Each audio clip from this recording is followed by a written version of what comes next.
Elle doit être complètement excisée de notre chair. Nous sommes esprits, nous avons une âme, nous vivons dans un corps.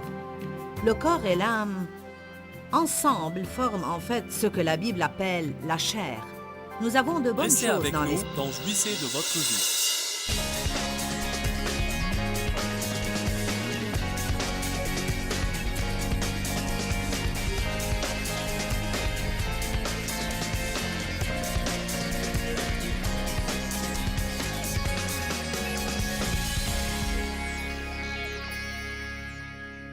J'ai commencé une série la veille sur le 23e psaume. Le Seigneur est mon berger. Nous allons lire ce psaume au début de chaque session.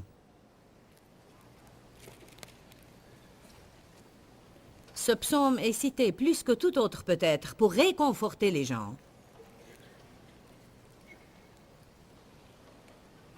Et Dieu veut nous réconforter. Amen.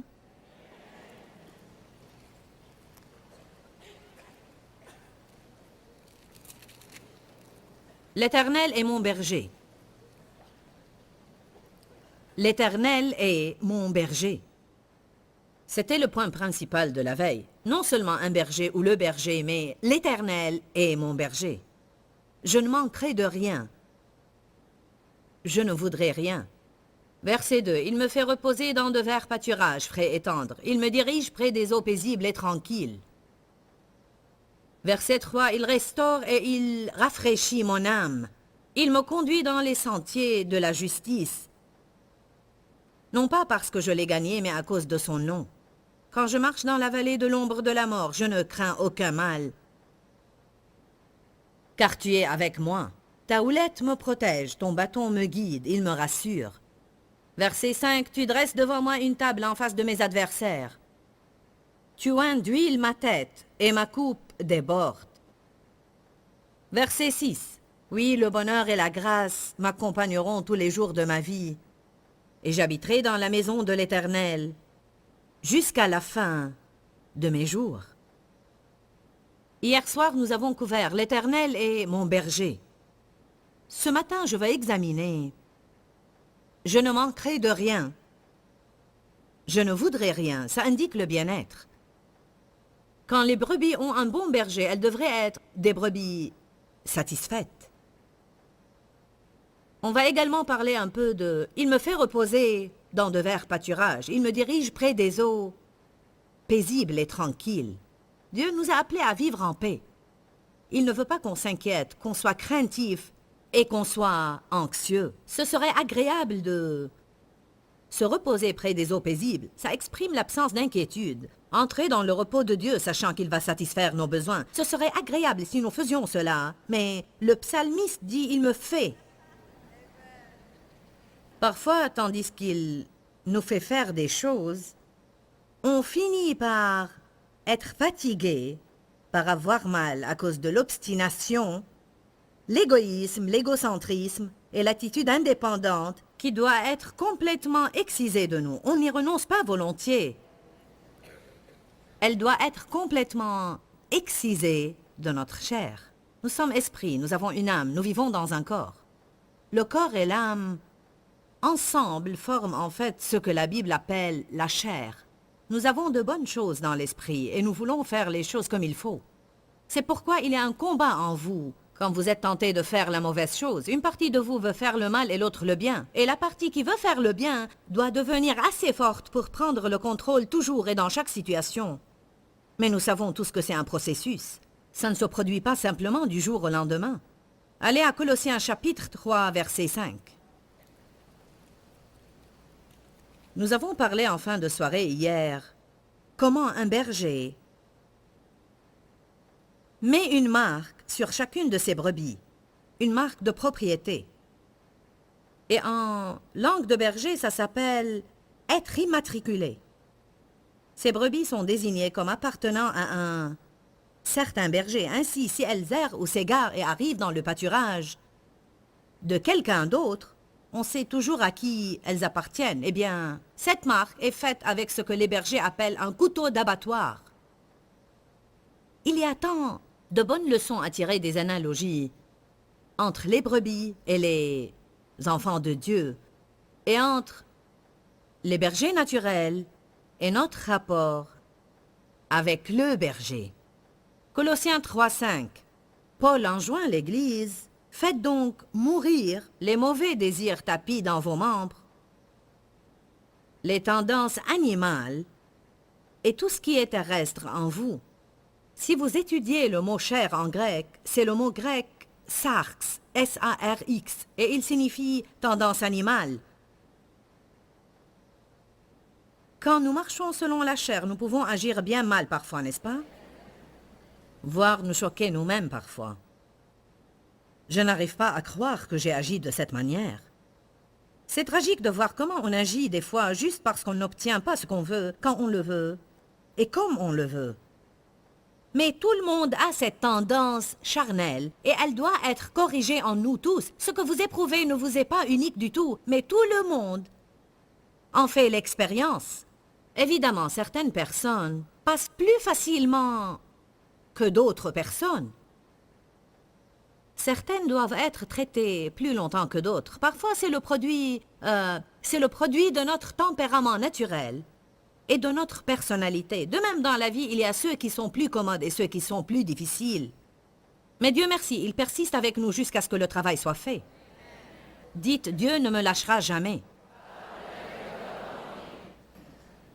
Ainsi, Paul se sert ici d'un langage violent. Faire mourir la chair. Ok, Paul, comment est-ce que je fais ça? En fait, on fait mourir la chair quand on la renie, quand on refuse de la laisser faire à son idée. Quand on le fait, ça va faire mal. Le réalisez-vous? Exemple, si mon mari veut aller à un certain restaurant et moi je veux aller à un autre. Et je veux vraiment aller où je veux aller et je ne suis pas d'humeur à concéder. Mais ce jour-là particulièrement, il n'est pas d'humeur à céder non plus.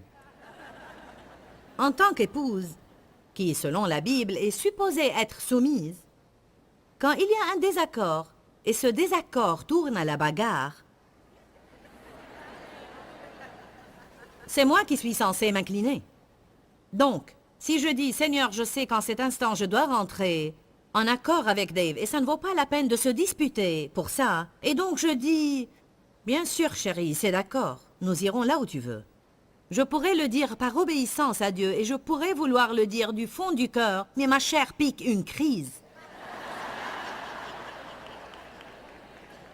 Alors, avant d'être dompté quand la chair a un coup de colère, la tempête est bien visible. Tout le monde sait que ma chair pique une crise. Ma bouche peut vous dire que je pique une crise. Toutes mes émotions, mes expressions du visage et même mon langage corporel. Mais plus je laisse Dieu agir en moi, peu à peu, mon esprit devient plus fort et prend le contrôle sur la chair. Et ainsi, quoique je n'aime pas ce qui se passe, je peux me contrôler et ne pas faire un scandale. C'est comme une deuxième étape. Et finalement, honnêtement et en vérité, nous pouvons grandir jusqu'à pouvoir concéder. Et ça ne fait même pas mal. Parce que mourir veut dire ne plus sentir la douleur.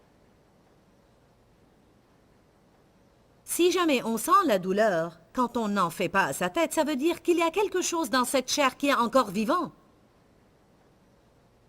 L'apôtre Paul a dit « Ce n'est plus moi qui vis, c'est Christ qui vit en moi ».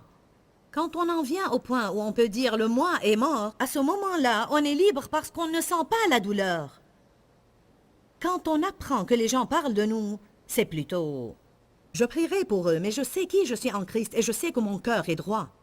On n'a pas à souffrir des jours ou des mois ou même des années parce que quelqu'un nous rejette ou quelqu'un ne parle pas de nous gentiment parce que si ce moi est mort, alors je ne me soucie pas trop de ce que vous pensez. C'est entre vous et Dieu, c'est votre problème. Mais ça prend du temps pour y arriver. Paul signifiait beaucoup de choses quand il a dit « Ce n'est plus moi qui vis ». Écoutez-moi, car je veux vous donner de bonnes nouvelles ce matin. Je n'avais jamais pensé le faire tout le long de mon ministère. Mais comme j'étudiais Galates 2:20 la semaine dernière pour un autre enseignement sur entrer dans le repos de Dieu, et comme j'examinais des écritures telles que Colossiens 3, faire mourir la chair, la priver de sa puissance, à régner sur vous. Et même une écriture que nous allons regarder sous peu. Philippiens 4, où Paul a dit « Car j'ai appris à être content, satisfait et sans inquiétude, quel que soit l'état où je me trouve. Si je suis dans l'abondance, je suis content, et si je n'ai presque rien, je suis content. » La clé est qu'il dit qu'il l'a appris. Mais voici ce que j'ai fait. Je n'y avais jamais pensé pendant 27 ans à étudier la parole. Je me suis demandé depuis combien de temps Paul était-il converti quand il a écrit Galates, Colossiens et Philippiens. Je me suis demandé combien de temps avait-il marché avec Dieu avant qu'il n'ait pu dire ça. Et qu'est-ce que j'ai découvert? Il avait marché avec Dieu au moins 25 ans quand il a écrit Galates 2, verset 20. Ce n'est plus moi qui vis. 35 ans quand il a dit « Faites mourir la chair, privez-la de sa puissance ». Et 36 ans quand il a dit « J'ai appris comment être content ». Eh bien, ça m'a encouragé. Je veux dire, ça m'a vraiment encouragé. Juste parce que Paul affirme ces choses ne veut pas dire qu'il les a dit quelques jours après son expérience sur son chemin vers Damas, qui d'ailleurs était absolument étonnante. Je veux dire, il a appris que Jésus était vrai. Tout à coup, une lumière venant du ciel resplendit autour de lui. Il tombe de son cheval, devient aveugle pour plusieurs jours jusqu'à ce que quelqu'un lui impose les mains pour être rempli du Saint-Esprit. Comment ne pas être plein de foi et grandir du jour au lendemain quand on a ce genre d'expérience? Vous savez pourquoi? Parce que les expériences ne vous mûrissent pas. Peu importe le nombre d'expériences miraculeuses que vous avez, elles ne vous rendront pas spirituellement mûrs. La seule chose qui nous aide à grandir, c'est éprouver, tenir et devoir faire confiance à Dieu, être mis dans des conditions qu'on ne souhaite pas et devoir dire, finalement, ou bien je vais être ennuyé toute ma vie, je vais être contrarié et fâché et avoir des problèmes toute ma vie, ou bien je vais apprendre à faire les choses comme Dieu. Amen. Est-ce que ça encourage quelqu'un ici de savoir que ça a pris Paul un bon moment aussi? Faire mourir la chair.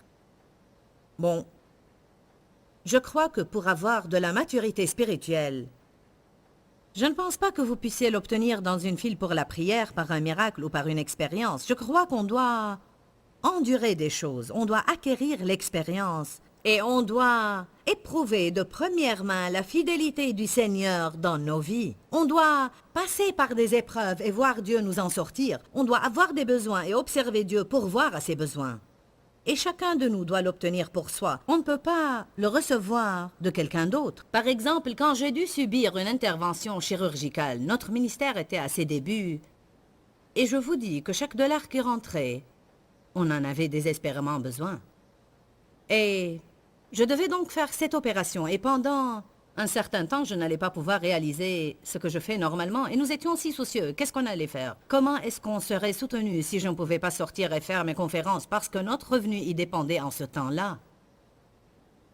Je me souviens un soir, j'étais assise le dos calé sur le divan. Nous étions chez nous à regarder la télé et on a sonné.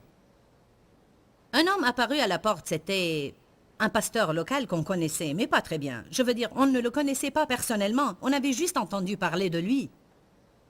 Et il a dit que Dieu l'amenait à prendre une direction différente dans sa vie et son ministère. Et ils avaient ce bâtiment d'église qu'ils possédaient, que le ministère possédait. Et le ministère, en fait, l'a vendu à quelqu'un d'autre. Et dans le domaine ministériel, si vous vendez une propriété qui appartient à un ministère, vous ne pouvez pas garder l'argent. Vous devez distribuer cet argent ou cette propriété à d'autres ministères. Donc, il prenait la recette de la vente de ce bâtiment-là et le distribuait à beaucoup d'autres ministères comme Dieu l'a conduit. Et ainsi, il nous a apporté un chèque de 10 000 $, qui à ce moment-là était comme 10 millions pour nous.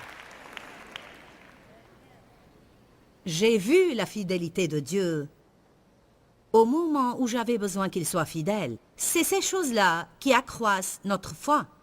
Je me souviens, quand Dieu m'a dit d'arrêter mon travail à temps plein et de me préparer au ministère, de rester à la maison, ne pas travailler et organiser mon emploi du temps où, bien que j'ai été maman et femme au foyer, que je puisse avoir le temps pendant la journée d'étudier et de rechercher Dieu. J'enseignais à une étude biblique dans une maison.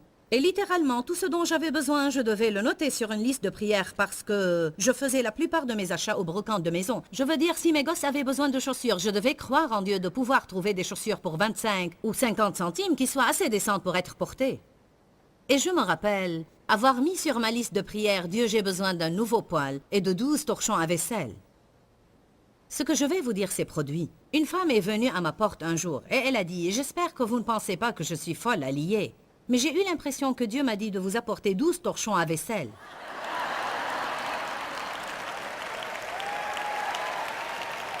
Gloire à Dieu! Je sautais tout autour de la maison. Alléluia! Gloire à Dieu! Elle a probablement pensé que j'étais insensée.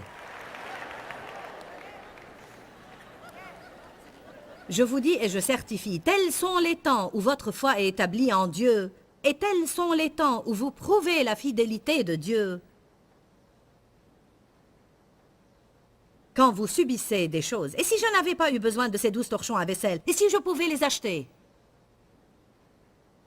alors je ne pourrais pas avoir confiance en Dieu pour mes besoins maintenant, qui sont beaucoup plus que 10 000 $ ou 12 torchons à vaisselle.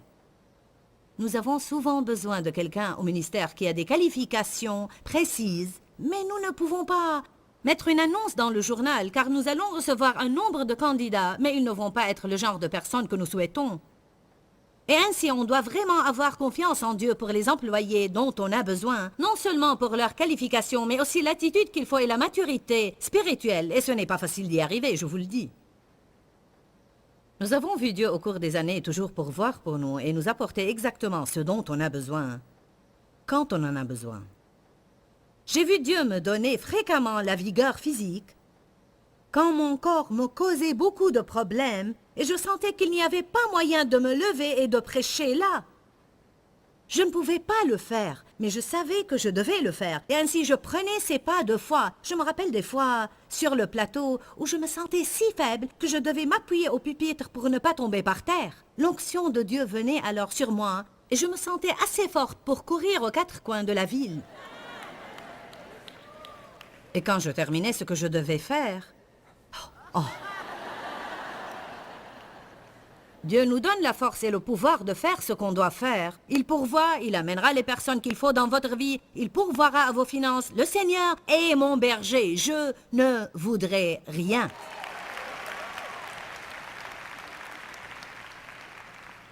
Comme nous l'avons dit hier, pourquoi une personne raisonnable ne voudrait-elle pas devenir chrétienne, une enfant de Dieu et avoir le droit d'aller au trône, de prier et d'avoir ses besoins assurés? Une personne qui fait confiance au Seigneur peut vouloir des choses. Elle peut être en attente sur des choses, mais en même temps être très satisfaite. Il n'y a aucun mal de vouloir des choses, mais Paul dit « J'ai appris à être content, satisfait au point où je ne suis pas dérangé. » Je veux des choses. Mais je veux apprendre à être content au point où même si je veux voir ce changement, je peux ne pas être dérangé et être satisfait dans l'état où je me trouve. Vous savez, je crois que c'est presque un art d'apprendre à être content là où vous êtes en chemin vers là où vous allez. Je m'aventure à dire que la plupart des gens ratent une grande partie de leur vie et une grande partie de la joie que Dieu veut leur donner. Parce qu'ils pensent toujours « je serai tellement heureux quand ». Vous savez quelque chose, je me reprends moi-même à le dire tout le temps et j'essaye de briser cette habitude. Je serai heureuse... Je serai heureuse quand vendredi soir viendra parce que nous allons à ce restaurant que j'aime. Je serai heureuse quand cette situation-là est révolue. Je serai heureuse quand, je serai heureuse quand, je serai heureuse... Ah, je serai heureuse quand il sera temps d'aller à telle ville ou à telle ville. Est-ce que vous vous entendez dire cela? Commencez à vous écouter. Je serai content quand, je serai heureux quand, je serai heureux quand. Bon, que dire de maintenant? Quand allons-nous être heureux maintenant? Si je suis toujours heureux quand, alors je rate ma vie tout entière. Parce que notre vie est dans le présent, non pas dans le futur ou dans le passé, mais maintenant. Bien que j'apprécie et j'aime faire ces conférences, vous savez, je travaillais tout le temps dans ces conférences et j'en ai fait tellement. Maintenant, nous en faisons environ 18 par an. Il y avait un temps où j'en faisais 36 par an. En plus d'autres choses. Celles-là étaient les années formatives, les années du début, où bien que nous travaillions dur maintenant, nous devions travailler encore plus dur alors. Je me rappelle un temps où je pensais, j'allais à la conférence et je pensais, je serai contente quand ça sera terminé. Non parce que je n'éprouvais aucun plaisir à les faire, mais parce qu'on avait l'habitude de penser comme ça. Vous savez, je serai heureuse quand samedi viendra, je pourrai rentrer et me détendre. Dieu m'a dit, tu fais tant de conférences, pendant que tu y es, vaut mieux apprendre à les apprécier ou tu ne vas jamais te réjouir. Et donc j'apprécie ce que je fais. Je veux avoir plaisir à être ici. Je ne veux pas le prendre comme... Je serai heureuse quand ce sera fini. Je ne veux pas que les dirigeants de la louange et les musiciens et les gens qui nous accompagnent, il y a 50 personnes qui voyagent avec nous et je ne les veux pas avec moi à chaque conférence à penser « je serai heureux quand ce sera fini ». Ce n'est pas comment Dieu voudrait qu'on soit. Il veut qu'on apprécie tout ce qu'on fait. Il veut que nous jouissions de chaque aspect de notre vie. Ne pas détester votre travail et ne pas attendre impatiemment vendredi soir.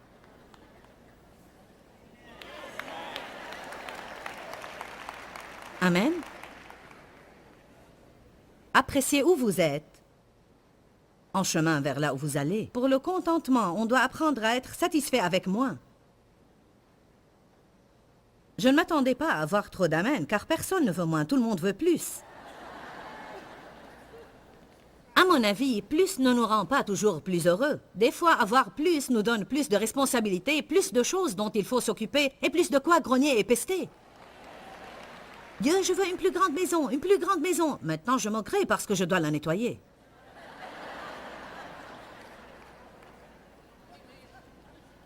Ah, Dieu, je veux un mari, je veux un mari.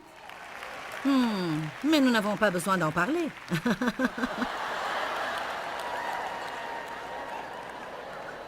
Alléluia.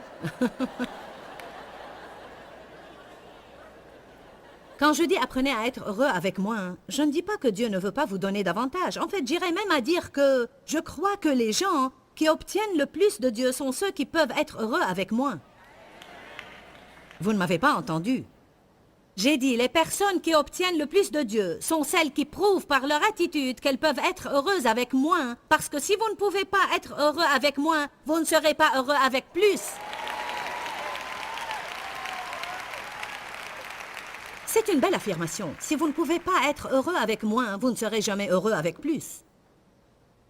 Pourquoi pensez-vous que nous avons eu des années de disette, des épreuves et des tribulations et toutes sortes de difficultés avant d'entrer dans les années de la vie dans la terre promise? Pourquoi devons-nous passer par le désert avant d'arriver à la terre promise? Parce que c'est dans le désert que notre caractère se développe.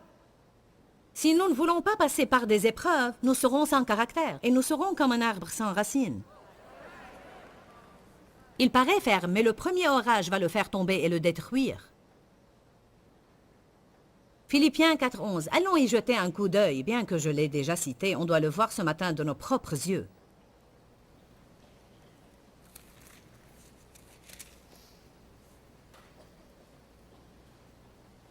Paul a dit, ce n'est pas en vue de mes besoins.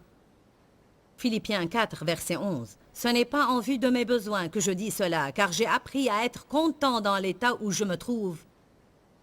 Satisfait au point où je ne suis pas dérangé ou inquiété, quelles que soient les circonstances où je me trouve. Ouh, Jésus! Verset 12. Je sais être réduit à vivre humblement dans des circonstances serrées et je sais vivre dans l'abondance et l'apprécier. En tout et en toute circonstance, j'ai appris le secret de faire face à chaque situation, que ce soit la satiété ou la faim, dans l'abondance et la profusion, ou dans la disette et le besoin. Verset 13. Ayant la force pour tout faire par le Christ qui me fortifie. Quand Paul a dit « Je puis tout par celui qui me fortifie », il n'a pas voulu dire « Je peux faire ce que je veux ». Et Dieu me fortifiera. Il a voulu dire, j'ai la force d'avoir en abondance et me conduire avec ferveur. Et j'ai la force de ne pas avoir assez et me conduire toujours avec ferveur. Souvenez-vous de demeurer dans la parole continuellement. Nous vous aimons. Continuez dans la parole. Nous allons prier pour vous, prier pour nous. Que Dieu vous... Pourquoi Seigneur, pourquoi? Dans ce livret, Joyce Meyer nous enseigne à travers la parole comment être délivré de la confusion. Pour obtenir ce livret gratuitement, écrivez-nous à Joyce Meyer, boîte postale 40095-6300 Larnaca, Chypre.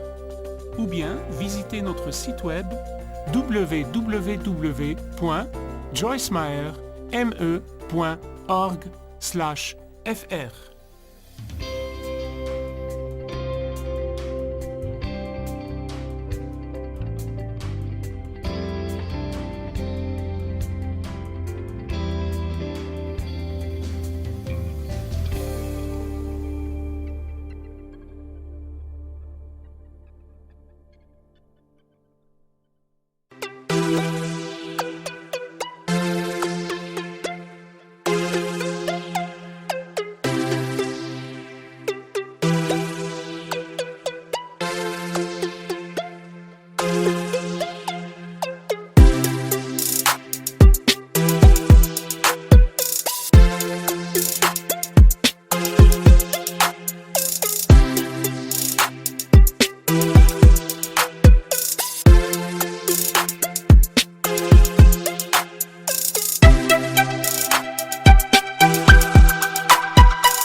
Tôi xa quê